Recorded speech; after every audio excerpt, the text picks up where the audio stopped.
Prepárense para la bomba que acaba de explotar en medio del escenario internacional. Ucrania ha sido sacudida por el poder de un misil que deja huella en la historia del conflicto. El terrible Onyx ha demostrado que su velocidad y precisión son imparables. Y en la madrugada de ayer, un búnker subterráneo en Kherson fue arrasado en segundos sin dejar nada en pie. El impacto fue tan brutal que parece sacado de una película de acción. El control de combate, las comunicaciones encriptadas, las generaciones de respaldo y las antenas de comunicación. Todo quedó destruido en un abrir y cerrar de ojos. Las fuerzas ucranianas, junto con personal extranjero de alto nivel, pagaron un precio muy alto. Los detalles están por venir. Aquí estamos en vivo y en directo. La noche de Kherson se iluminó con una explosión que retumbó en toda la región, porque el misil P-800 Onyx, ese proyectil supersónico de origen ruso, dejó su marca en la historia militar. Voló a velocidades que desafían la lógica y alcanzó un objetivo que parecía impenetrable. Este misil, que es considerado como uno de los más avanzados del mundo, fue creado para ser imparable y en ese momento se convirtió, según los comunicados de las Fuerzas Armadas rusas, en un verdugo de un punto estratégico que además estaba cargado con tecnología de punta y personal de élite, oficiales. Y la escena fue devastadora, una explosión que destruyó todo en segundos, dejando solo escombros y silencio. El búnker, escondido en la zona de Chernobyl, era mucho más que un simple refugio. Era el corazón de las operaciones militares ucranianas allí, almacenando equipos críticos, estaciones de comunicación, terminales cartográficas, dispositivos de guía satelital. Todo en un solo espacio y ahora solo queda polvo y destrucción. Y este puesto de mando, insistimos, vital para coordinar operaciones, tropas, fue aniquilado en un instante. La explosión dejó un paisaje de escombros evidenciando el potencial del Onyx. Y la sala de control quedó inservible y los sistemas de comunicación encriptados, que eran la línea de vida de las fuerzas ucranianas, desaparecieron en el humo y el fuego. Y esto está confirmado según varios canales, al menos por esas versiones, que este búnker pertenecía directamente a elementos de coordinación de la OTAN en el conflicto. Eso según canales y medios rusos, evidentemente. Específicamente canales que están asociados a algunas brigadas que combaten in situ en el frente de Ucrania. Fíjense, los generadores de respaldo, que son esenciales para mantener las operaciones, también se desintegraron con la explosión. Las antenas de comunicación que aseguraban los enlaces entre diferentes unidades quedaron en ruina. Y el mensaje fue claro: ningún sistema, por avanzado que sea, puede resistir la fuerza del misil ruso. Pero la tragedia no termina aquí, porque el costo humano fue alto. Habla de 18 personas o oficiales militares caídos, muchos de ellos ucranianos, y se informa también de soldados heridos. La magnitud de la pérdida refleja la brutalidad del ataque y la vulnerabilidad de las defensas ucranianas ante este tipo de operaciones. Y entre los fallecidos, según informe, hasta 20 oficiales, insistimos, casi 20 oficiales de alto rango, algunos de la OTAN, según las fuentes. Se habla específicamente de un coronel especialista británico, que es una prueba clara para Rusia de la colaboración internacional en este conflicto, es decir, la globalización de este conflicto, por decirlo de alguna manera. Y por lo general la OTAN no dice nada de estos ataques a sus activos. Eso podríamos decir, bueno, un reconocimiento como el que Cayo otorga, ¿no? Y ya ha sido reconocido por altos funcionarios de la OTAN y de la Unión Europea, por ejemplo, la jefa de la diplomacia de Bruselas, la señora Kaja Kallas, que afirmó que en efecto los asesores y los expertos de la OTAN están ejecutando y apoyando operaciones en el frente ucraniano.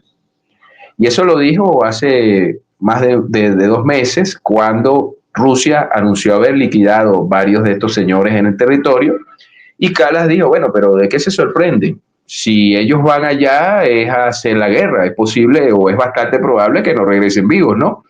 Y eso significa, evidentemente, cuando hubo la brecha de Kursk, Es decir, las operaciones en la provincia de Kursk, que obviamente todavía continúan, pero en menor medida, ya con un control casi decisivo por parte del ejército ruso de esa zona, se vio una movilización de grandes cantidades de ciudadanos extranjeros en condición mercenaria, o al menos aparentando ser mercenarios, pero que al final del día responden a la OTAN.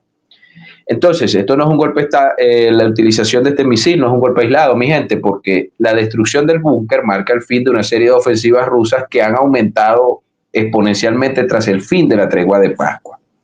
Un cese al fuego que en realidad solo fue para Rusia, porque Ucrania continuó con sus ataques y en todo caso los dos se acusaron de violación de ese acuerdo.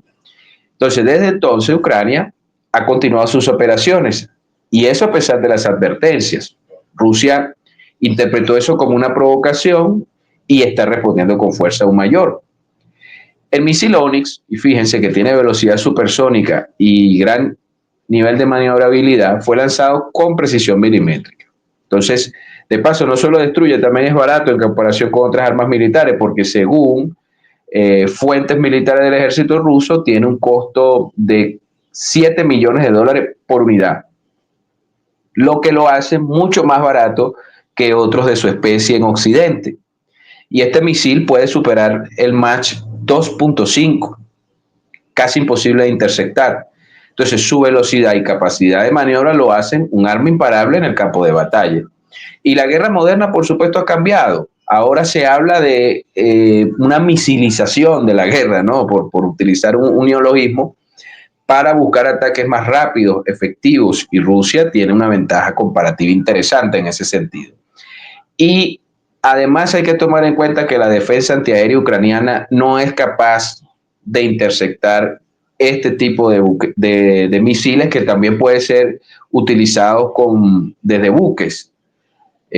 Además, vamos a citar las palabras del jefe o portavoz de las Fuerzas Aéreas Ucranianas, que dijo lo siguiente: la defensa antiaérea ucraniana no tiene la capacidad de interceptar los misiles de crucero antibuque Onyx, porque los proyectiles vuelan a gran velocidad y a baja altitud, reconoció ante las declaraciones del medio ucraniano Independent Kiev.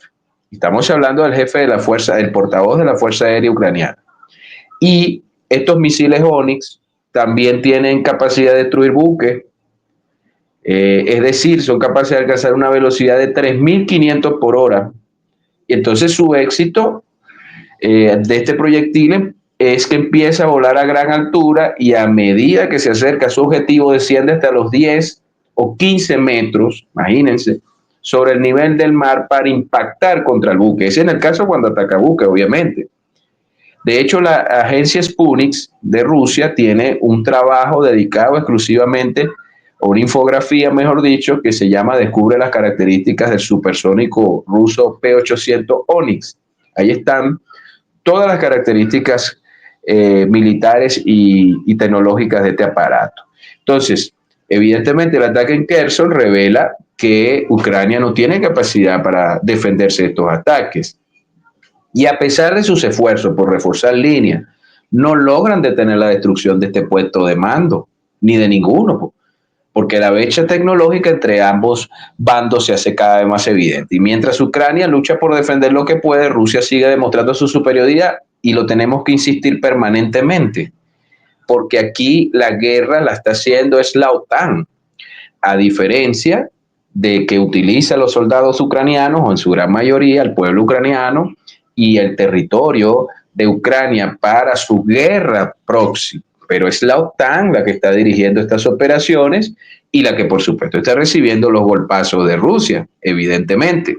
Y Rusia se ha negado a llegar a cualquier acuerdo llamado de alto al fuego o de detener las operaciones, sencillamente porque Rusia no tiene confianza en Occidente, y dice: si ya desde hace varios años cualquier conversación, diálogo, posible acuerdo de paz solo fue una treta para que Occidente ganase tiempo y armara a Ucrania, como efectivamente pasó con los acuerdos de Minsk, y reconocido por Angela Merkel, ex canciller de Alemania, y que estuvo en ese proceso con otro señor que realmente debe dar pena ajena, que es el señor Macron.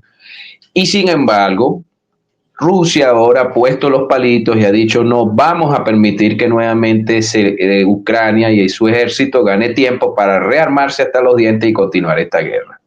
Entonces ahí reside la negativa de Rusia y por supuesto también reside la aplicación con toda su fuerza militar de operaciones para buscar romper la columna vertebral de su adversario, que en realidad decíamos es la OTAN en territorio ucraniano en una guerra por poderes. Esto fue una producción de Geomatrix. Habló para ustedes Frank Gil.